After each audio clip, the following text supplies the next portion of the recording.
So today I'd like to cover two things. One is the impact of RFK Jr. on endorsing Trump on the race for president. Will it impact? It won't. And then the second is going to be the money wars and the ad wars as those things are taking shape. I know a lot about this topic because as a strategist and ad maker, I'm the one who makes the budget decisions and the message selections. So I see it playing out in real time. But let's quickly go back to RFK Jr. Will it impact the race?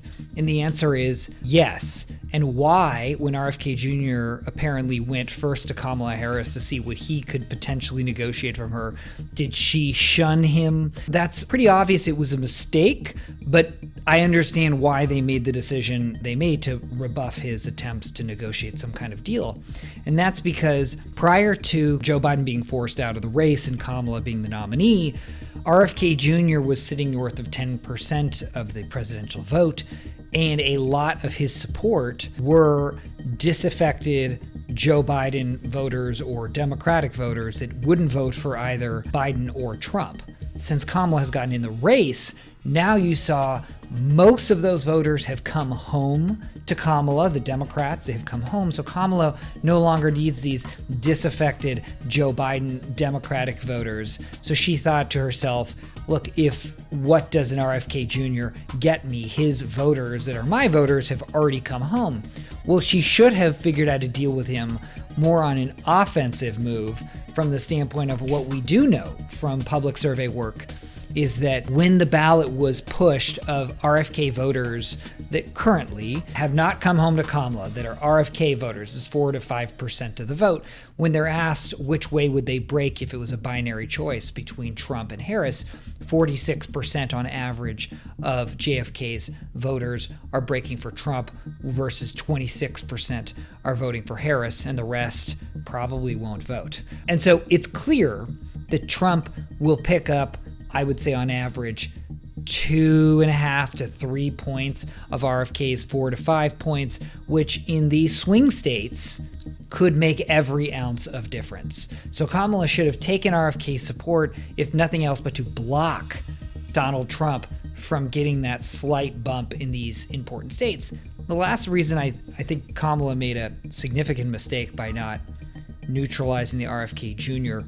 endorsement is Trump was running out of sizzle in his message. And the RFK Jr. endorsement, historic in nature, kind of buttresses with the Tulsi Gabbard endorsement. What it does is gives him this almost post-partisan narrative, which it's first of all historic and it's fresh and something for him to talk about that's unique, but it also positions him juxtaposed again to Kamala, who is running arguably a hyper-partisan race, largely pandering to her base on issues of policy, coming off of a very left convention.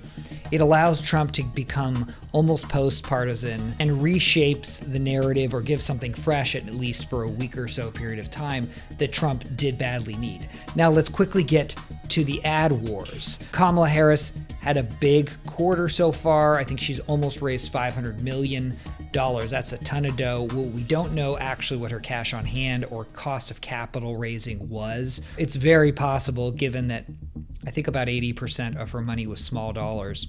It's very possible that she spent, for every dollar she raised, she spent 80 cents raising it. So her cash on hand may be lower. But regardless, she's going to have a lot of money to communicate her message, and so will Donald Trump. And what's fascinating is the effectiveness of ads in a Trump versus Biden contests were actually very limited because there really wasn't any new information that a political consultant could share with voters that might move their opinion about Joe Biden or Donald Trump.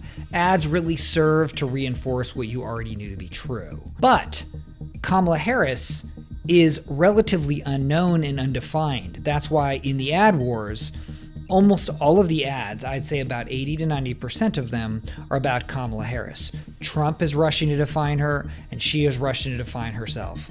They're really not so much about Donald Trump at this point because, again, what can you say about Trump that would be new that might persuade your opinion? So the race for definition is on.